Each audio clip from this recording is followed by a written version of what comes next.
आदरणीय व्यासपीठ, वंदनीय गुरुजनवर्ग आणि येथे उपस्थित माझ्या देशबांधवांना माझा नमस्कार.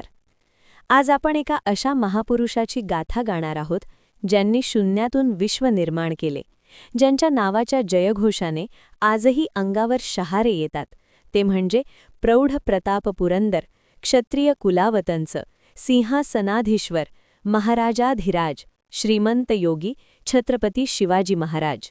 महाराजांचा जन्म 19 फेब्रुवारी 1630 रोजी शिवनेरी किल्ल्यावर झाला. जिजाऊंच्या संस्कारांनी आणि शहाजीराजांच्या धैर्याने शिवबा घडले. त्यांनी वयाच्या अवघ्या 15व्या वर्षी रायरेश्वराच्या मंदिरात स्वराज्याची शपथ घेतली. महाराजांच्या जीवनातील महत्त्वाचे पैलू. गनिमी कावा. शत्रूचे सैन्य कितीही मोठे असले तरी आपल्या बुद्धीने आणि गनिमी काव्याने त्याला कसे नमवायचे हे महाराजांनी जगाला शिकवले. अफजल खानाचा वध असो वा शाहिस्तेखानाची फजिती, महाराजांचे शौर्य अतुलनीय होते. रयतेचा राजा.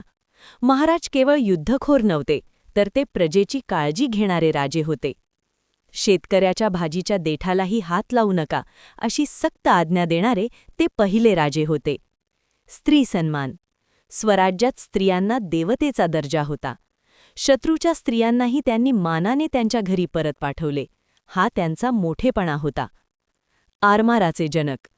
भारताला समुद्रकिनाऱ्यावरून धोका आहे हे ओळखून त्यांनी स्वतःचे आरमार उभे केले. म्हणूनच त्यांना भारतीय आरमाराचे जनक म्हटले जाते. शेवटी एवढेच म्हणेन, इतिहासाच्या पानापानावर, रयतेच्या मनामनावर ज्यांनी कोरले आपुले नाव, असे होते आमुचे शिवराय आणि असे होते आमुचे स्वराज्य. अशा या युगपुरुषाला माझा मानाचा मुजरा.